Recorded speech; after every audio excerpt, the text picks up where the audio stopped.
لغزش ہو گئی یا اور کوئی ایسا مسئلہ ہوا تو اس کی بات کو درمیان میں کاٹیے. یہ علماء نے کہاں سے یہ استدلال کیا ہے؟ اللہ کے رسول صحیح بخاری شریف کو حدیث ہے کہ آپ ایک بار خطبہ دے رہے ہیں, ایک اہل بات یا ایک بدو آیا اور یہ انتظار نہیں کیا کہ آپ اپنی بات ختم کریں, بلکہ درمیانی میں آپ خطبہ دے رہے تو ہوتا ہے قیامت سے متعلق آپ خطبہ دے رہے ہو تو کہتا ہے کہ متی الساعہ یا رسول اللہ, اے رسول قیامت کب آئے گی؟ اللہ کہتا خاموش ہو. آپ صلی اللہ علیہ وسلم نے اس کی بات کا کوئی جواب نہیں دیا, آپ اپنی گفتگو جاری رکھے. بعض صحابہ نے کہا کہ آپ نے اس کی بات سنی تو ہے لیکن آپ کو اس کی بات پسند نہیں ہے اس لیے آپ جو ہے اس کا جواب نہیں. دوسرے کچھ صحابی کہنے لگے کہ آپ نے اس کی بات شاید سنی. جب آپ نے بات ختم کر لیا تو فرمایا کہاں ہے وہ جو قیامت کے بارے میں پوچھ رہا, جو قیامت کے بارے میں گفتگو سوال کر رہا تھا وہ کہاں ہے؟ بلاؤ اس کو. کہتا ہاں انا یا رسول اللہ, اے اللہ کے رسول میں یہ موجود. تو آپ نے فرمایا اذا ضیعت الامانۃ فانتظر الساعہ, جب امانت داری ختم ہو جائے, امانت داری کے پاس لحاظ نہ رکھا جائے تو سمجھو کہ قیامت اب آ گئی ہے. کہا امانت داری کے پاس لحاظ نہ رکھنے کا کیا معنی؟ تو آپ نے فرمایا اذا وسد الامر الى غیر امر, جو لوگ جس کام کے, جس منصب کے, جس کرسی کے لائق نہیں ہیں اس کرسی پر لا کر کے ان کو بیٹھا دیا جائے, ڈاکوؤں کو, چوروں کو لا کر کے صدر جمہوریہ اور یہ بنا دیا جائے. یہ قیامت کی نشانی. تو اس حدیث سے کیا پتہ چلا؟ آپ اگر یہ ادب ہوتا کہ درمیان میں بات کاٹی جائے تو آپ اس کی بات کا جواب نہیں دیتے, آپ برابر اپنی بات کو جاری رکھیں. اس کا مطلب کیا ہے؟ اگر کوئی بات کر رہا ہے تو درمیان میں اس کی بات کاٹنا نہیں چاہیے. نواں ادب یہ ہے کہ لوگوں کو ان کے مقام میں رکھا جائے. بات آپ کر رہے ہیں, بات کرنے آپ کون سا اسلوب استعمال کریں؟ ظاہر بات چھوٹا ہے اسے آپ تم کہہ کر کے, بڑا ہے اسے بھی آپ تم کہیے. ایک ڈاکٹر صاحب ہیں انہیں بھی آپ تم کہیے, اور ایک چرواہا ہے انہیں بھی آپ تم کہیے. ہے بات اچھی چیز. ہر آدمی سے کس اسلوب میں بات کیا جائے, کس انداز میں بات کیا, اس کو مد نظر رکھنا چاہیے. آپ صلی اللہ علیہ وسلم کا فرمان ہے انزل الناس منازل, لوگوں کو ان کے مقام میں. اسی لیے ہمارے یہاں یہ بہت بڑی برائی ہو گئی ہے کہ ایک بھی چھوٹا سا طالب علم ہے تو اسے اللہ والوں کہنا شروع کر دیتے. چھوٹا سا طالب علم ہے علامہ, عالم کہلانے کا بھی حقدار نہیں ہے وہ علامہ کہنا شروع. خاص طور ہمارے پاکستان میں یہ برائی تو علامہ کو بھرما رہے ہوں گے. اب آہستہ آہستہ ہمارے یہاں بھی یہ چیز پھیلتی ہے, بھرما رہے علامہ کی. ایک شخص عالم بھی کہلانے کا حقدار اسے علامہ, علامہ فلان, علامہ فلان, علامہ فلان, علامہ فلان شروع ہو گیا ہے. علامہ کا ایک معنی ہوتا ہے, ایک مفہوم ہوتا ہے علامہ کا. عالم ایک بلند معنی رکھتا ہے. تو جو ہو خاص طور پر فاسق اور فاجر لوگوں کو اگر کوئی مجبوری نہیں ہے تو ان کے لیے احترام والے اکثر, بلکہ بدقسمتی سے ہمارے ہندوستان میں فاسق فاجر بدقسم کافر قوم کو لوگ سردار کرنا شروع کر دیے. وہ سردار نہیں ہوا. سر کے معنی کیا ہوتا ہے؟ ہمارے سردار. ہر آدمی کو فاسق فاجر. اللہ کے رسول نے ارشاد کیا لا تقولوا للمنافق سید, منافق کو سردار نہ کہو. اگر تم نے منافق کو سردار کیا تو اپنے رب کو تم نے ناراض کیا. تو گفتگو ہے کہ ہر آدمی کو اس کے مقام اور اس کی جگہ پر رکھا جائے. اسی طریقے سے ادب یہ ہے کہ ہر سنی سنائی بات کو بیان نہیں. آپ نے ارشاد فرمایا کہ انسان کے گنہگار ہونے کے لیے یا انسان کے جھوٹے ہونے کے لیے یہی اتنا کافی ہے کہ ہر سنی سنائی بات بیان کر. خاص طور پر ہمارے مزاج کے موافق جو بات رہتی ہے چاہے وہ جیسی ہو اس کو ہم لے کر کے اڑ کھڑے ہوتے ہیں. اس میں لوگوں کی بدنامیاں بھی ہو جاتی ہیں, لوگ بدنام بھی ہو جایا کرتے ہیں. یہ چیز بھی خطا مناسب. اسی طریقے سے ایک ادب یہ ہے کہ بلا وجہ کی بحث میں نہ پڑے انسان. اگر کسی چیز کے بارے میں معلومات نہیں ہے تو اس کے بارے میں گفتگو ہی نہیں, بلکہ اگر آپ حق پر آئے, آپ کی بات حق ہے اور آپ یہ دیکھیں کہ بحث کرنے سے, جدال کرنے سے معاملہ بگڑ سکتا ہے, اختلاف ہو سکتا ہے, تو آپ وہاں پر خاموش ہوں. نبی کریم صلی اللہ علیہ وسلم نے ارشاد فرمایا کہ میں جنت کے ارد گرد اس شخص کے لیے ایک گھر قدر کی ضمانت لیتا ہوں جو حق پر رہنے کے باوجود بھی عہد و معاہدہ کو چھوڑ۔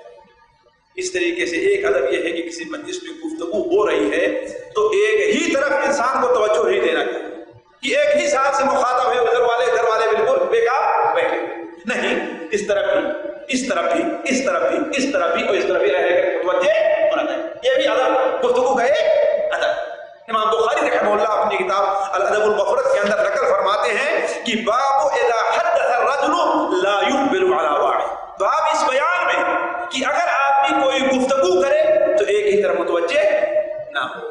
اور اس کے بعد صحابہ کرام کا ایک عمل صحیح سند سے نقل کیا ہے کہ صحابہ کرام کو یہ بات پسند تھی کہ جب کوئی آدمی گفتگو کرے تو ایک ہی طرف متوجہ نہ ہو بلکہ اس طرف بھی، اس طرف بھی، اس طرف بھی متوجہ ہونی چاہیے۔